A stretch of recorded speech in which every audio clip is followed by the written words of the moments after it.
आपने देखा होगा कुछ लोग बार बार एक शब्द को दोहराते हैं या फिर उन्हें बोलने में दिक्कत होती है। इसे कहते हैं हकलाना। हकलाना एक ऐसी स्थिति है जो तब होती है जब बोलने के लिए इस्तेमाल की जाने वाली मांसपेशियां आपके बोलते समय हिलने लगती हैं। अब यह आपके बोलने के प्रवाह को बाधित करता है और उसमें रुकावट, आवाज और शब्दों पर अटकने का कारण बनता है। अब यह स्थिति आमतौर पर बच्चों को होती है, लेकिन किसी भी उम्र में इसका असर देखा जा सकता है। तो आइए आज की इस वीडियो में जानते हैं इसका कारण और बचाव के तरीके। लेकिन उससे पहले नमस्कार, मैं आशुतोष उपाध्याय और आप बोल्ड स्काई देख रहे हैं। तो चलिए सबसे पहले जानते हैं हकलाहट के कारण क्या कुछ हो सकते हैं।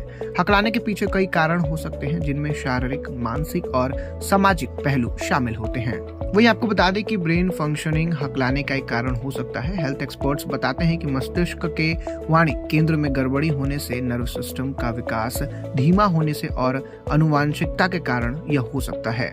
या फिर जिनके माता पिता या फिर परिवार के सदस्य हकलाते हैं, उसमें संभावना अधिक होती है। वही मनोवैज्ञानिक कारण भी होता है, यानी कि अत्यधिक तनाव, भय और आत्मविश्वास की कमी के साथ साथ इमोशनल डिसबैलेंस या फिर किसी दुर्घटना का असर होने से भी लोग हकलाने की समस्या से ग्रसित हो सकते हैं। वही कम उम्र में बोलने की जल्दबाजी से भी बच्चों को ये समस्या हो सकती है। अब हकलाने का कारण पर्यावरणीय कारण भी हो सकता है, यानी कि बच्चों पर पढ़ाई या फिर बोलचाल में अत्यधिक दबाव पड़ने से, घर या फिर स्कूल में डर का माहौल होने और हंसी उड़ाना या फिर मजाक बनाने से भी बच्चे के अंदर यह परेशानी पैदा हो सकती है। तो चलिए अब आपको बताते हैं कि हकलाहट के प्रभाव क्या कुछ हो सकते हैं। हकलाहट से सिर्फ बोलने में दिक्कत नहीं होती, बल्कि यह कई बार पीड़ित को व्यक्तिगत तौर पर भी आघात पहुंचा देता है, जिस वजह से लोगों से और सोशल लाइफ से वो दूर होने लगता है।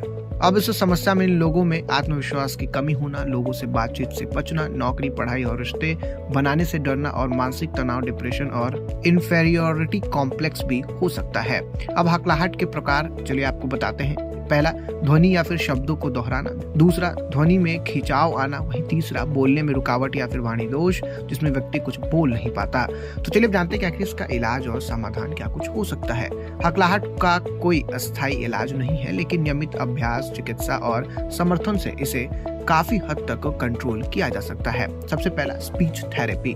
किसी भी पेशेवर विशेषज्ञ द्वारा बोलने की गति को नियंत्रित करने का प्रशिक्षण लिया जा सकता है। सांस और उच्चारण करने का अभ्यास भी किया जा सकता है। वही मनोचिकित्सा, यानी कि डर और चिंता दूर करने के लिए थेरेपी साइकेट्रिस्ट की मदद ले सकते हैं।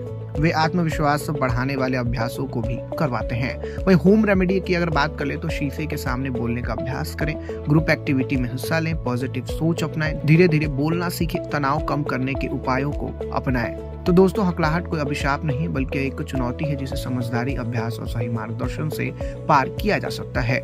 माता पिता और घर के अन्य सदस्य प्रभावित इंसान की मदद कर इन्हें उस परेशानी से बाहर निकालने में मदद कर सकते हैं। फिलहाल इस वीडियो में इतना ही। आपको ये जानकारी कैसी लगी कमेंट में लिख के जरूर बताइएगा। धन्यवाद।